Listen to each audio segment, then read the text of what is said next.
Okay, everybody. I'm interested in your strange experiences. I'm interested in what you've experienced. I'm interested in any questions you've got for me, including from new subscribers, old subscribers, no matter what. For those of you who just like seen this and it's the first video you've ever seen of me forever, then click on my channel name, go to the videos section, use the search facility, search for anything, and then you'll find out about my different opinion during various stages of my journey.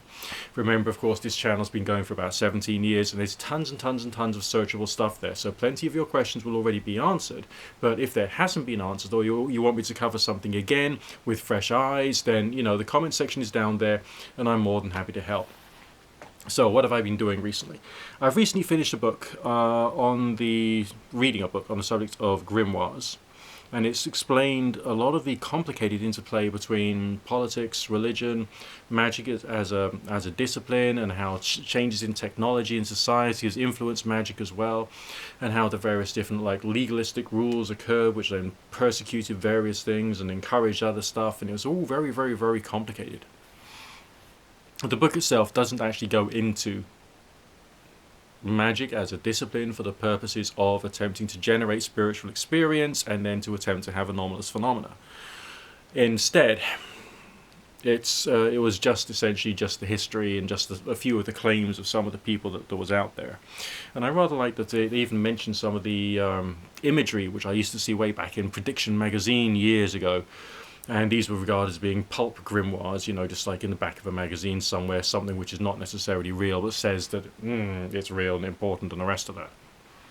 Because, the economy and society have kind of influenced the development of magic, but also magic itself seems to be having an effect upon popular culture, which is affecting the direction of magic, and it's kind of like this weird kind of developing, growing, organic creature. So,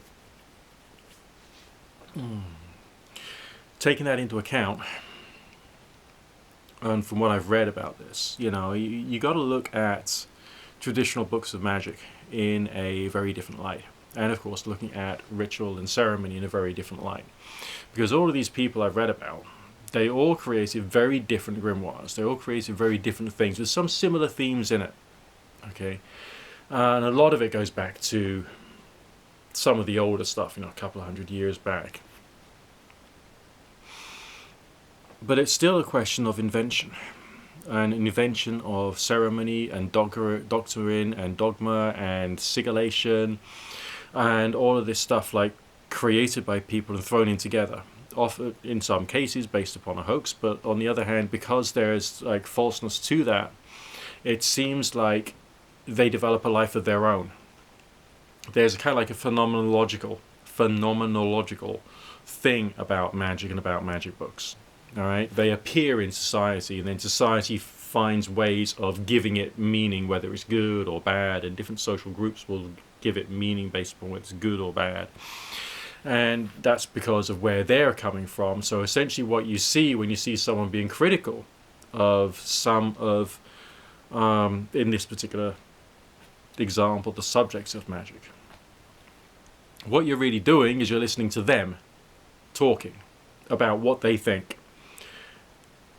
And it's not really, a true it's not really expression of the truth. It is the question of what someone thinks. Okay? Which means that you can allow that, if you wish, to adjust your emotional, psychological, and intellectual reaction to the subject, or you can look at it objectively. Now, out of all of the people who wrote books on magic in the past, there are a few who've done things to get genuine experiences. We can tell from Alphonse Louis Constant's writings that he did actually do some of the things he said. But he's also said some other stuff which is just pure speculation and a factual inaccuracy. Okay? I mean, a woman cannot change the countenance of her child through meditating on the blazing pentagram. It's not going to happen. There are genetic forces at play here. Okay?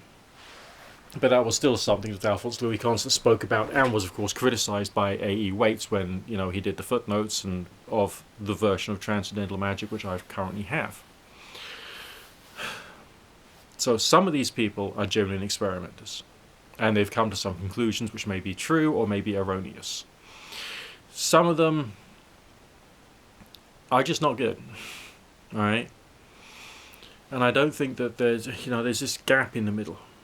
And this is the gap I want to try and address. And the gap is, how do you turn yourself from being a normal, ordinary, everyday person into a person who can have these experiences, and then to be able to build up an understanding as to what could be true, rather than relying upon tradition and ceremony created by various different people in various different times, often for personal gain or various dubious other reasons.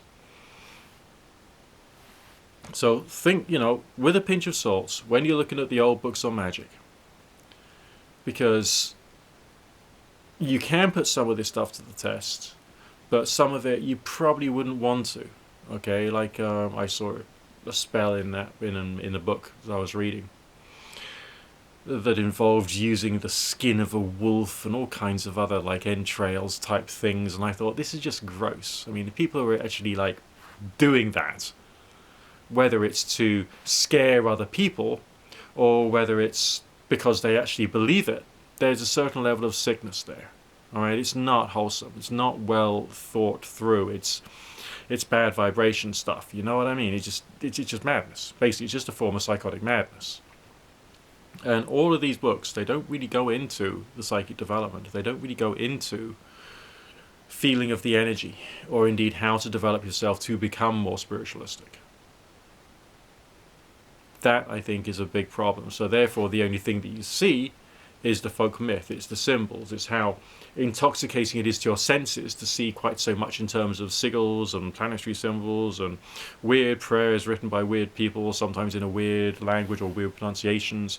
I mean, all these things might have an emotional appeal to you, but they aren't necessarily something which is a representative of the truth of something or other. Now, if you are someone who's got like very emotionally involved in all of the things that you're seeing, then maybe that could actually help you, because then you'd have developed a bit more extra, belief or obsession, and maybe that could be part of the process of being able to generate a result.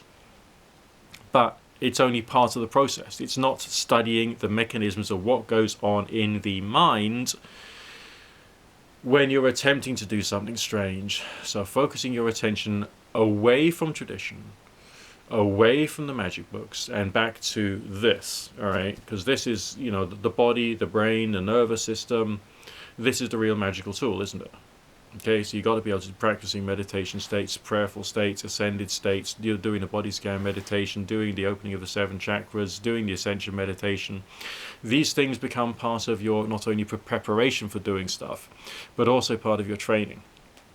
On another note, Sylvan Muldoon spoke about the use of visualizing energy going to your feet to help you to get off to sleep at night, because that will help the circulation goes to your extremities, thus making your body feel warmer, thus making it easier to either get to sleep or get into the appropriate meditative state for the purposes of astral projection. Just another thought and understanding I thought I would give you for today. So this is Nick Dutch, returning you to your usual programming.